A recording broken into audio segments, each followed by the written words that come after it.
প্রথম যখন শুনেছিলাম আমি আমার কান্না ধরে রাখতে পারিনি। তাদের যে অবদান, তারা যা হারিয়েছেন, সেই সব কথাগুলোর কিছু অংশ বাবলু ভাই আমি আপনার কাছে যাচ্ছি, আমি একটু শুনতে চাইছি। বাবলু ভাই। ধন্যবাদ। চট্টগ্রাম বিশ্ববিদ্যালয় অ্যালামনাই অ্যাসোসিয়েশন আয়োজিত আজকের সম্মানিত আয়োজকবৃন্দ, বিজয়ের শুভেচ্ছা। সম্মানিত সংগ্রামী সাথী ভাই ও বোনেরা, 1971 সালের 4 এপ্রিল যশোরে ক্র্যাকডাউন হয়। আপনারা জানেন যে বাংলাদেশের মধ্যে যশোরে হচ্ছে দ্বিতীয় বৃহত্তম ক্যান্টনমেন্ট। আমরা ক্যান্টনমেন্টটা ঘেরাও করে রেখেছিলাম, কিন্তু 4 এপ্রিল ভোরবেলায় 6টার সময় ওরা ট্যাঙ্ক নিয়ে আমাদেরকে উল্টো ঘেরাও করে ফেলে এবং প্রতিটা ঘরে ঘরে ঢুকে ঢুকে আমার পরিবারের 26 জন মানুষকে গুলি করে হত্যা করে। নারী, শিশু, বৃদ্ধা সহ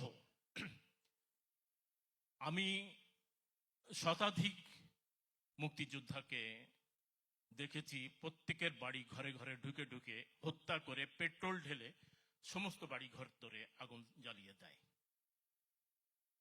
আপনারা কতটা লাশ দেখেছেন একসাথে? আমি সকাল 6টা থেকে সন্ধ্যা পর্যন্ত যশোর শহরে 10,000-এর উপরে মানুষকে হত্যা করতে দেখেছি। মারাত্মক আহত অবস্থায় আমরা 15-20 জন ট্যাঙ্কের বিরুদ্ধে যুদ্ধ করতে করতে বন্দী হই। যশোর সার্কিট হাউসে নিয়ে গিয়ে আমাদেরকে প্রত্যেককে অমানসিক নির্যাতন করে হত্যা করে ওই আশেপাশের ট্রেন্স ছিল বাংকার, সেই গর্তের মধ্যে ডেড বডিগুলো ফেলে দিয়ে পেট্রোল ঢেলে আগুন জ্বালিয়ে দেয়।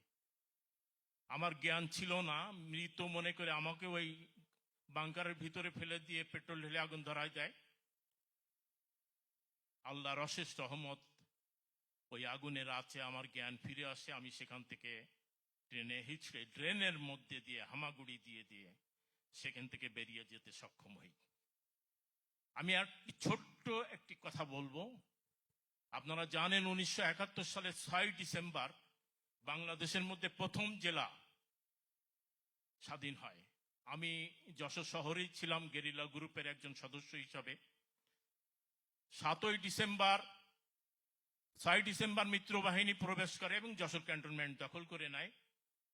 তখন যশোর শহর থেকে 7-8 মাইল দূরে যুদ্ধ চলছিল। শহরটা আমরা মুক্ত করে ফেলি। 7 ডিসেম্বর বিকাল বেলায় আমরা সার্কিট হাউসে ছিলাম। আমাদের সেক্টর কমান্ডার ছিলেন 8 নম্বর সেক্টর কমান্ডার জেনারেল মঞ্জুর এবং সাব সেক্টর কমান্ডার নাজমুল হুদা।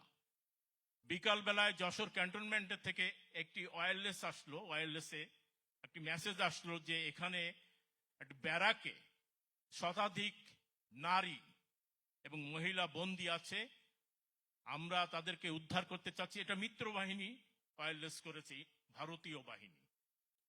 তা ওরা আমাদের কথা শুনতে চায় না। ঘর বন্ধ, অনেক বড় স্কুল ঘরের মতো, যেখানে পাকিস্তানি আর্মিরা থাকতো। এর ভিতরে শতাধিক মেয়েদেরকে আটক অবস্থায়, তখন যশোর মুক্ত হয়ে গেছে। সাব সেক্টর কমান্ডার নাজমুল হুদা ছিলেন আমার কমান্ডার। উনি আমাকে সাথে করে নিয়ে যান। আমরা প্রায় 8-10 জন ওখানে যশোর সার্কিট হাউস থেকে ক্যান্টনমেন্টে যাই। ক্যান্টনমেন্টে যাওয়ার পরে ওই তালা ভেঙে, ঘরটা তালা দেওয়া ছিল, ওই তালা ভাঙা হয়, কিন্তু ভিতর থেকে মেয়েরা চিৎকার করছিল যে আপনারা কেউ ভিতরে আসবেন না প্লিজ। এমনকি ইংলিশে বলে ডোন্ট কাম ইনসাইড প্লিজ। আমি যেহেতু সবচেয়ে ছোট ছিলাম, আমার বয়স তখন 15 রানিং, আমি 10ম শ্রেণীর ছাত্র ছিলাম। আমাকে ক্যাপ্টেন নাজমুল হুদা এবং ইন্ডিয়ান বাহিনী বললেন যে ঠিক আছে তুমি ভিতরে ঢোকো।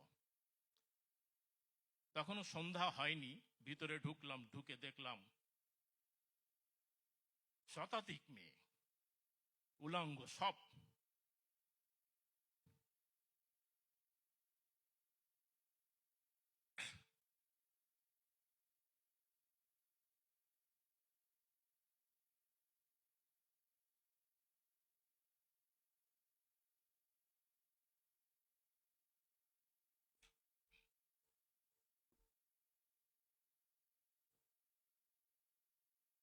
কারো কোনো কাপড় ছিল না, সব উলঙ্গ, কোনো আলো নেই, অন্ধকার ঘর। সন্ধ্যা তখনও হয়নি, বিছানা ছিল, তোষক ছিল, চাদর ছিল না, কয়েকটা কলস পড়েছিল পানির, তারা 2 দিন না খেয়েছিল। মেয়েরা বলল যে আমাদেরকে কাপড় দেন। আমি যেহেতু ছোট ছিলাম, ভিতরে ঢুকে আমি চিৎকার করে বাইরে আমার কমান্ডার, সাবসেক্টর কমান্ডার নাজমুল হুদা, যাকে খালিদ মুশারফের সাথে আপনারা জানেন 75 সালে তাকে গুলি করে হত্যা করা হয়েছে, আর খান টিপু সুলতান ছিলেন আমার 8 নম্বর সেক্টরের লিয়াজো অফিসার। তারা ইন্ডিয়ান বাহিনীকে বললেন যে আপনারা কাপড় নিয়ে আসেন। মিত্র বাহিনী কোথা থেকে যেন লং ক্লথ নিয়ে আসলো ট্রাকে করে। সেই লং ক্লথ প্রত্যেকটা মেয়েকে কেটে কেটে, শাড়ির মাপে কেটে কেটে দেওয়া হলো। আমি তো, আমার চোখের সামনে এখনো ভাসে, সেই মেয়েদের মধ্যে 8-10 বছরের মেয়েও ছিল।